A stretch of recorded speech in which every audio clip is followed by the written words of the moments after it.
앉으세요. 왜냐하면 예배 시작한 지 벌써 40분 지났어. 그럼 이제 살짝 힘이 빠질 때가 됐거든요. 그럼 이렇게 될 수가 있어요. 좀 허리를 고추 세우시고 귀를 쫑긋 세우시고 말씀에 집중하실 수 있기를 주님의 이름으로 부탁을 드립니다. 자, 우리 사진 한 장 보십시다. 여러분 잘 아시는 사진일 거예요. 이 사진이 뭘까요? 그리스 아테네 아크로폴리스라고 하는 이 신전들이 많이 모여 있는 동네입니다. 아크로폴리스는 한국말로 바꾸면 산동네예요. 산동네. 신이 모여 사는 동네라고 해서 이 아테네의 제일 높은 곳에 신전들이 쭉 모여 있습니다. 근데 저 사진은 파르테논 신전입니다. 파르테논. 이 신전은 당연히 유네스코 문화유산에 등재되어 있습니다. 정말 찬란한 문화유산입니다.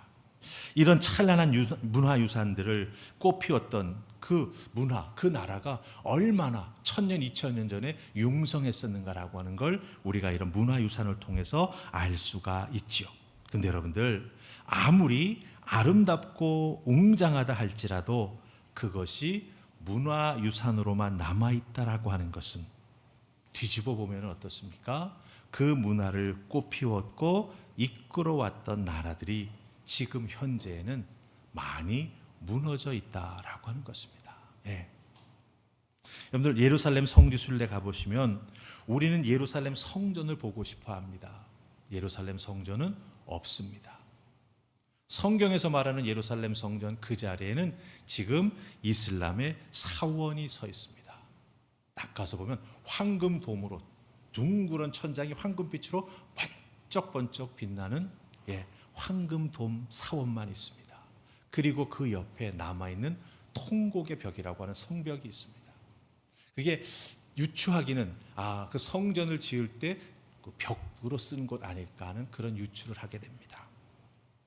그러니까 여러분들, 우리가 예루살렘 성전 하지만 성전은 흔적도 없이 사라지고 그 자리에는 이슬람 사원만 남아 있어요. 이게 무엇을 의미하는 걸까요? 오늘 우리가 읽은 말씀 잘 보시기 바랍니다. 유다라고 하는 나라가 망하는 모습을 자세하게 묘사해주고 있죠. 유다 멸망의 중심에는 시드기야 왕이라고 하는 사람이 있습니다. 이 시드기야는요, 바벨론 왕 느부갓네살이 여호야긴이라고 하는 왕을 바벨론으로 잡아가고 그 대신 유다의 왕으로 꽂아 세운 왕입니다. 쉽게 말하면 바벨론 아니었다면 왕이 될 수 없는 그런 사람이죠. 그 왕으로 바벨론이 꽂아 세워 주었는데 바벨론 왕을 배반했습니다. 배반했다라고 하는 건 무엇을 의미하는지 아십니까? 바벨론 아닌 다른 나라를 의지했다라고 하는 거예요. 썩은 동아줄과 다름없는 애굽을 믿고 무엇한 것입니까? 바벨론의 등을 돌렸다라고 하는 것입니다.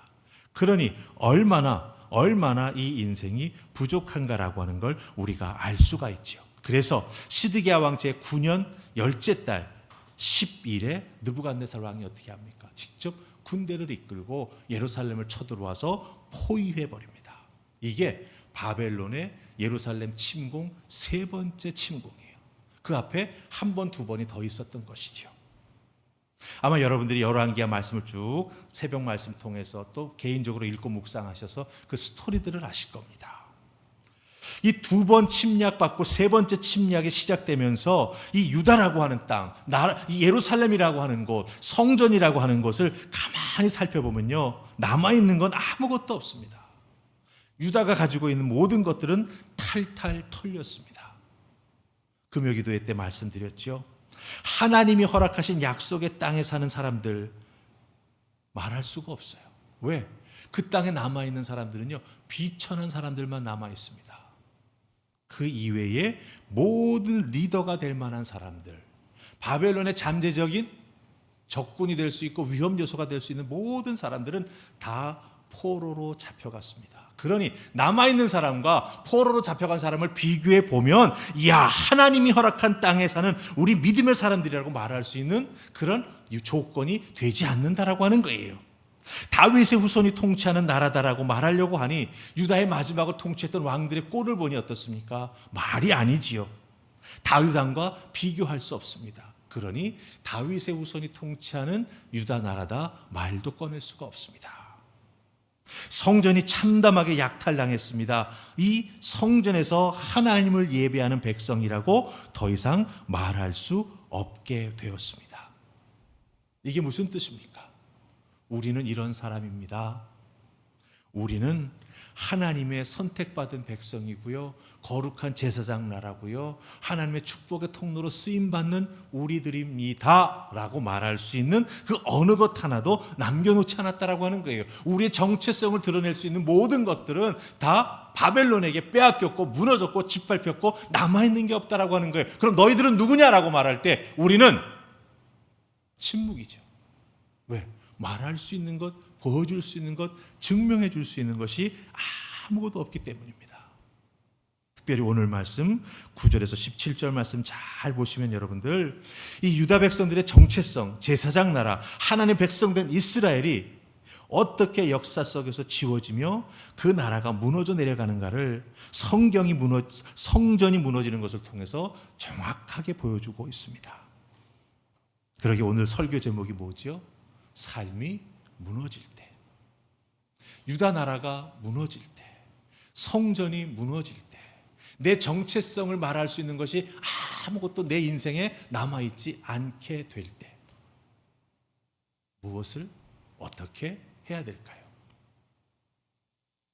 오늘 말씀 속에 나오는 유다 백성들의 무너지는 모습을 통해서 우리가 거꾸로 그 역사를 읽게 될 때, 내 삶이 흔들리고 무너질 때 내가 무엇을 어떻게 해야 되겠구나라고 하는 걸 우리가 깨달아 알게 됩니다. 그래서 오늘 말씀의 대표 구절로 우리 9절과 10절 말씀만 읽으십시다. 9절과 10절입니다. 찾으셨습니까? 자, 우리 같이 크게 읽습니다. 시작. 여호와의 성전과 왕궁을 불사르고 예루살렘의 모든 집을 귀인의 집까지 불살랐으며 시위대장에게 속한 갈대아 온 군대가 예루살렘 주위의 성벽을 헐었으며. 아멘. 자, 9절로부터 17절 예루살렘 성전이 무너져 내리는 것과 관계된 구절이 나온다고 했지요. 그 중에서도 예루살렘 성전과 관련된 표현만 한번 뽑아 보십시다. 여러분들, 제가 말껏 찝어드리는 구절 잘 보세요. 9절 보시기 바랍니다. 제일 앞부분에 예루살렘 성전이 어떻게 됐다고요? 불사름을 당했다. 그렇죠? 불사르고, 그 다음에 13절 가서 보시기 바랍니다. 성전의 두 놋 기둥과 받침들과 여호와 성전의 놋바다를 깨트려 그것을 바벨론으로 가져가고, 깨트려 가져갔다라고 말합니다. 그 다음에 14절 보시기 바랍니다. 다 가져갔어요. 하나님의 제사를 섬기기 위해서 필요한 가마들, 집게들, 숟가락들, 놋그릇들, 이거를 다 가져갔다고 말합니다. 15절 보시기 바랍니다. 시위대장이라고 하는 자가 불을 옮길 때 쓰는 그릇들, 주발들, 금, 은, 그 모든 것들을 모두 가져갔다고 말합니다. 그렇죠? 그 다음에 16절 보시기 바랍니다. 성전을 위해서 솔로몬이 만들었던 커다란 기둥이 있는데, 또한 이 바다와 같이 큰 놋으로 만든 바다 형상이 있었는데 그것을 다 가져갔는데 그 놋의 무게를 헤아릴 수 없었다라고 말합니다. 자, 9절, 13절, 14절, 15절, 16절 무엇을 보여줍니까? 완전히 무너져 내렸습니다. 수탈당했습니다. 더 이상 성전이 아닌 것 같습니다. 왜냐하면 성전에서 제사 드릴 때 사용되는 작은 성물까지도 다 챙겨갔어요. 그럼 예루살렘 성전은 뭐만 남았을까요? 돌만 남았어요. 뼈대만 남았어요. 이것이 무슨 의미입니까? 왜 이렇게 바벨론은 작은 성물까지도 다 챙겨갔을까요? 무엇 때문에? 다시는 이 예루살렘 성전에서 하나님께 예배를 드리지 못하게 만들었다라고 하는 거죠. 남아있는 것도 없고, 다시 제사를 드리기 위해서 성물을 만들 사람도 없습니다. 왜? 다 포로로 잡혀갔어요.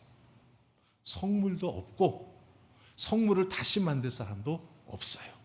완전히 텅텅 비운 곳, 망가진 곳, 무너져 내린 곳이 예루살렘의 성전이 된다라고 하는 것입니다. 여러분, 이것이 보여주는 것이 무엇입니까?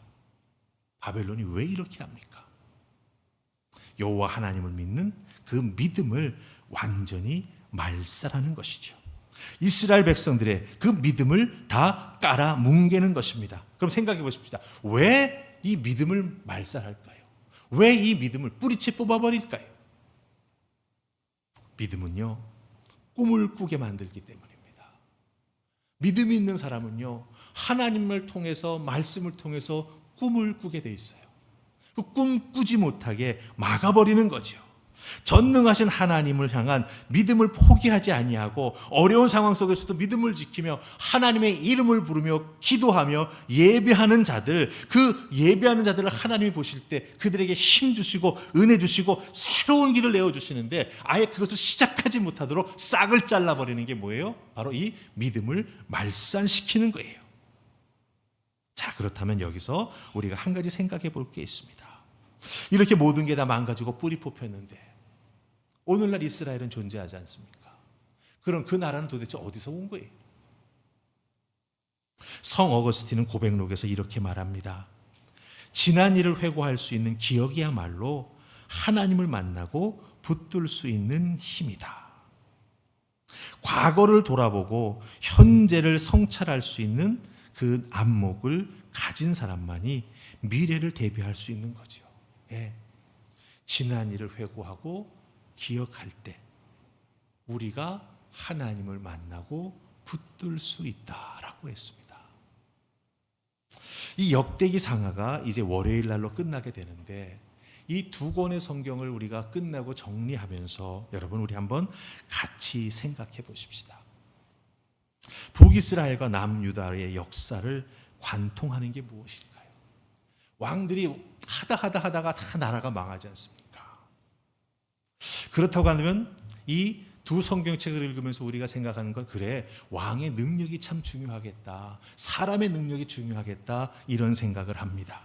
하지만 여러분, 열왕기 상하 어디를 읽어보시더라도 왕의 능력이 이거라고 말하는 건 없습니다. 예. 남북 이스라엘과 유다의 역사를 통틀어서 우리에게 보여주는 정말 중요하고 가장 중요한 것은 바로 하나님을 믿는 믿음이라고 말해줍니다. 하나님을 믿는 믿음이 있을 때 이스라엘은 일어설 수 있었습니다. 하나님을 믿는 믿음이 있을 때 그 왕은 나라를 하나님 보시기에 기뻐하시는 모습으로 다스려 나아갈 수 있었습니다. 그럴 때 하나님 어떻게 하셨죠? 하나님 복의 복을 더하셨고 그 나라를 강하게 붙잡아 주셨습니다. 그러기에 여러분들, 우리가 열왕기 상하를 통해서 왕들의 모습을 보면서 발견할 수 있는 가장 중요한 명제가 무엇인지 아십니까? 바로 믿음이 미래라고 하는 것입니다. 왕들이 믿음을 잃어 나아갈 때, 다윗의 길에서 점점 멀리 떨어져 나아갈 때 그 미래가 어떻게 됐죠? 멸망으로 끝났습니다. 즉 믿음이 미래입니다. 믿음이 내 삶을 받쳐주지 못하면 내일은 없다라고 하는 것이죠. 아무리 머리를 잘 굴려도, 아무리 사람의 마음을 움직일 수 있는 살살거리는 말솜씨가 있어도 믿음이 없다면 오늘 있다 없어지는 하루살이 같이 되고 만다라고 하는 것입니다. 그러기에 믿음이 미래라고 하는 이 말을 좀 더 구체적으로 바꾸면 우리의 믿음이, 나의 믿음이 우리의 미래다, 나의 미래다, 이렇게 우리가 명제화시킬 수 있는 거죠. 우리의 믿음이 우리의 미래가 되는 거예요. 히브리서 11장 여러분들 믿음장이라고 하는 거 잘 아시죠?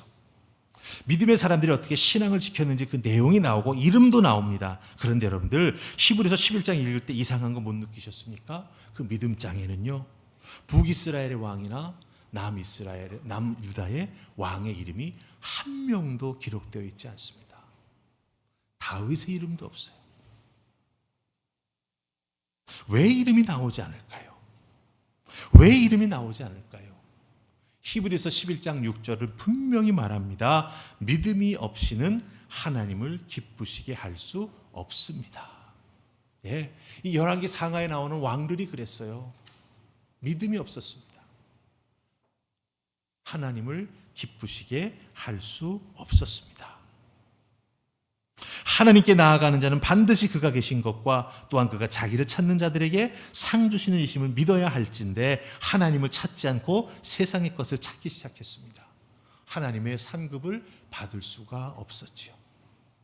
손에 쥘 수 있는 것은 아무것도 없었습니다.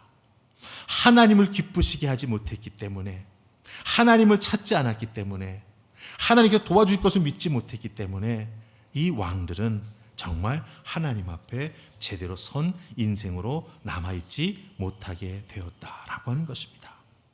그럼 여러분 생각해 보십시다. 믿음으로 하나님을 기쁘시게 하지 못했다라고 하는 게 구체적으로 무엇을 뜻할까요? 믿음으로 하나님을 기쁘시게 하지 못했다? 구체적으로 무엇을 뜻할까요? 전 이렇게 설명하고 싶습니다. 우리들의 삶은 다양한 기초 위에 세워지죠. 무슨 의미냐 하면은 응애하고 어려서 태어났습니다. 그럼 그 응애하고 태어난 어린아이의 삶은 어디에 세워지죠? 부모님의 돌봄 위에 세워집니다. 우리 인간은요, 부모님의 돌봄이 없다면 단 하루도 살아갈 수가 없습니다. 부모님의 사랑과 보살핌 속에서 성장합니다. 자라면서 학교를 가게 되면서 교육을 통해 지식을 얻게 되고 친구들을 만나게 되고 선생님들과 관계를 맺으면서 사회를 경험하게 됩니다. 그러면서 성숙되어 갑니다.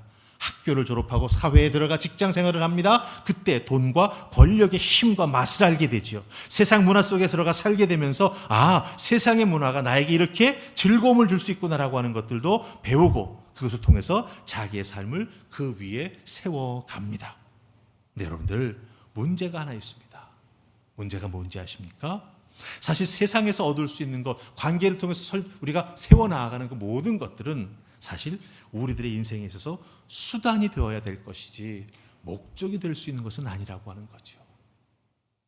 세상에서, 직장에서 승리하는 게 여러분들 수단이지 내 삶을 살아가는 목적이겠습니까? 아니지 않습니까? 근데 그 수단이 목적이 될 때 우리가 누려야 할 것들에 오히려 우리가 종속되어 가지고 그 누려야 될 것들을 얻기 위해서 마치 그 누릴 것들을 우상처럼 숭배해 살아 나아가는 우리들의 모습이 너무나 자주자주 보여진다라고 하는 거예요. 바벨론에게 조공을 바치던 시드기야가 바벨론으로부터 독립하고자 취한 행동은 역설적이게도 뭔지 아십니까? 애굽이라고 하는 나라를 붙잡는 거였어요. 예루살렘 성은 사실 약간 언덕 위에 세워져 있습니다.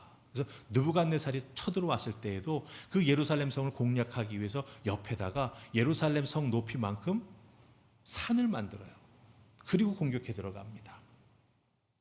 그러니까 시드기야는 예루살렘 성 이 정도면 든든하지라고 예루살렘 성을 의지했었죠. 그런데 시드기야가 의지했던 모든 것들은 다 무너지고 맙니다. 애굽은 도와주지 않았어요. 예루살렘 성 든든하다고 여겼지만 4절 보시면 여러분들 무너져 파괴되고 맙니다. 6절 보면은 시드기야는 포로가 됩니다. 7절 보면은 시드기야는 자기의 눈앞에서 아들들이 죽어가는 모습을 지켜볼 수밖에 없게 되고 결국 자기 자신의 두 눈도 뽑히고 맙니다. 그런 비극적인 인생이 됩니다. 그런 시드기야의 왕의 그 어떤 행동에도 하나님을 향한 믿음은 발견할 수가 없습니다.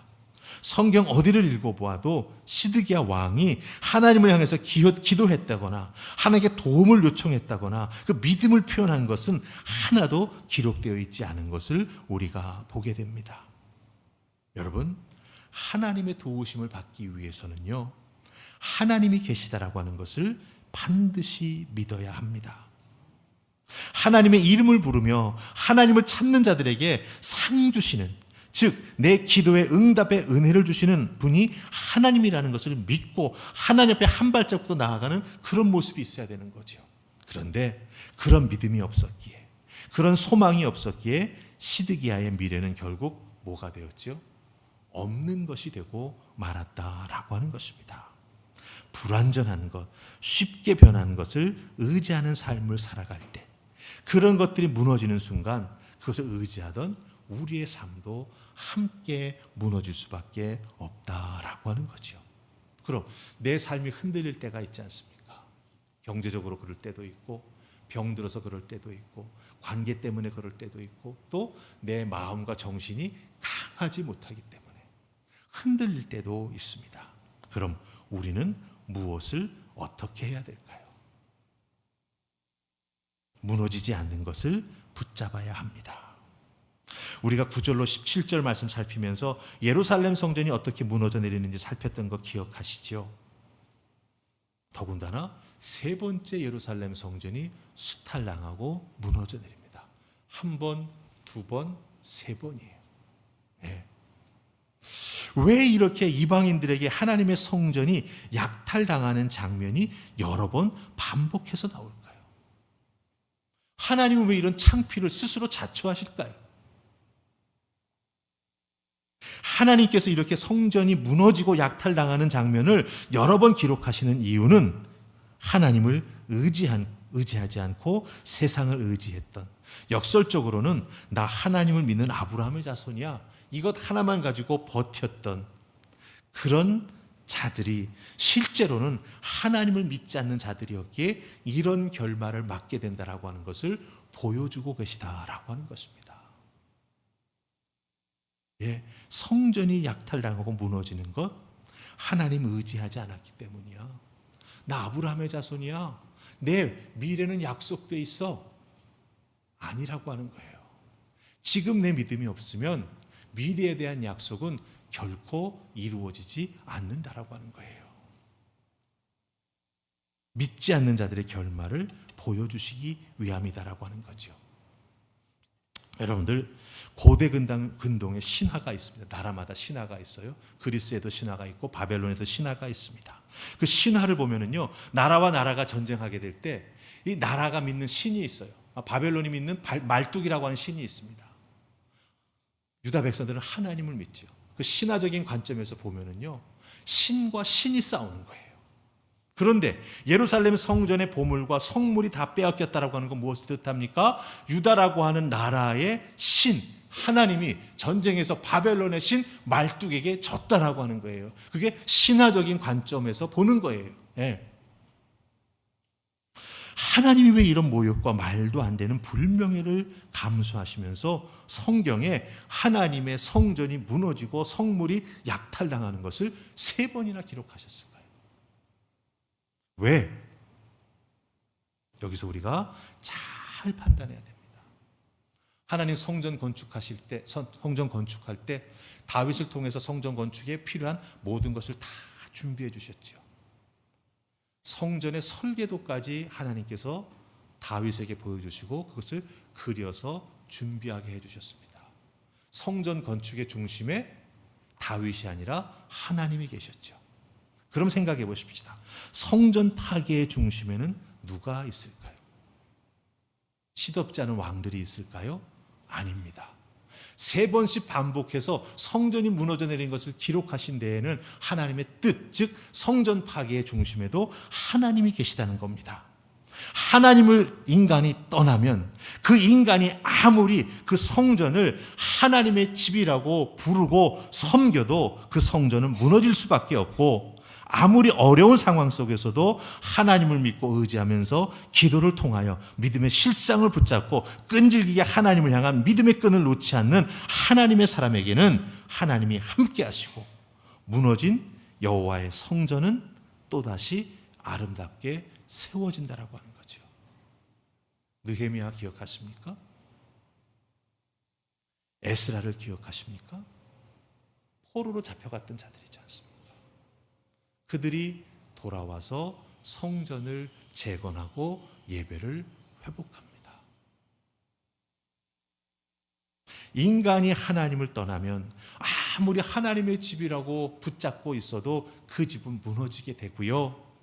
아무리 상황이 어렵고 힘들다 할지라도 하나님을 향한 믿음을 끝까지 붙잡고 하나님의 이름을 부르는 자들에게는 그 무너진 성전도 하나님께서 다시 세워주신다라고 하는 겁니다. 기억하세요. 성전은 무너져도 하나님은 결코 무너지지 않습니다. 그러니 우리는 무엇을 붙잡아야 되죠? 누구를 붙잡아야 되죠? 하나님을 붙잡아야 되고, 하나님의 말씀, 그 약속의 말씀을 붙잡아야 합니다. 하나님 말씀에 귀 기울이십시오. 하나님 말씀에 담겨있는 약속을 믿음으로 나에게 주시는 약속으로 붙잡으십시오. 그 붙잡은 약속을 갖고 여러분의 삶이 어렵고 흔들릴 때마다, 무너지려고 할 때마다 하나님을 기억하시기 바랍니다. 내 인생에 무너짐이 있다 할지라도 내가 본질적으로 하나님 한 분만 믿고 의지하며 나아갈 때 하나님은 내 인생을 다시 새롭게 세워주신다. 그 은혜가 여러분과 함께하는 줄 믿습니다. 여러분의 수단이 여러분의 인생의 목적이 되어서는 안 됩니다. 결단코 내가 하나님보다 앞설 수 없음을 꼭 기억하시고 나를 향한 하나님의 음성에 분별하여 그 음성을 듣고 순종하며 하나님 앞에 기도하며 믿음으로 살아가는 그 은혜가 있기를 주님의 이름으로 축복합니다. 이제 우리 찬송을 부를 텐데요, 주님 말씀하시면 내가 듣고 주님 말씀하신 곳으로 나아가겠습니다. 주님 뜻이 아니면 제가 멈춰 서겠습니다. 예, 이건 우리가 함께 찬양하고 아버지 앞에 기도하십시다.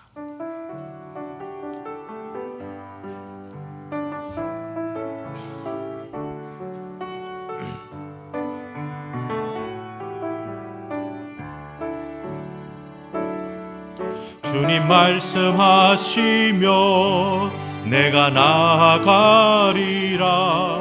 주님 뜻이 아니면 내가 멈춰서리다. 나의 가고 서는 것 주님 뜻에 있으니 오 주님 나를 이끄소서. 주님 말씀하시면 내가 나아가리다. 주님 뜻이 아니면 내가 멈춰서리다. 나의 가고 서는 것 주님 뜻에 있으니 오 주님 나를 이끄소서. 뜻하신 그곳에 나 있기 원합니다.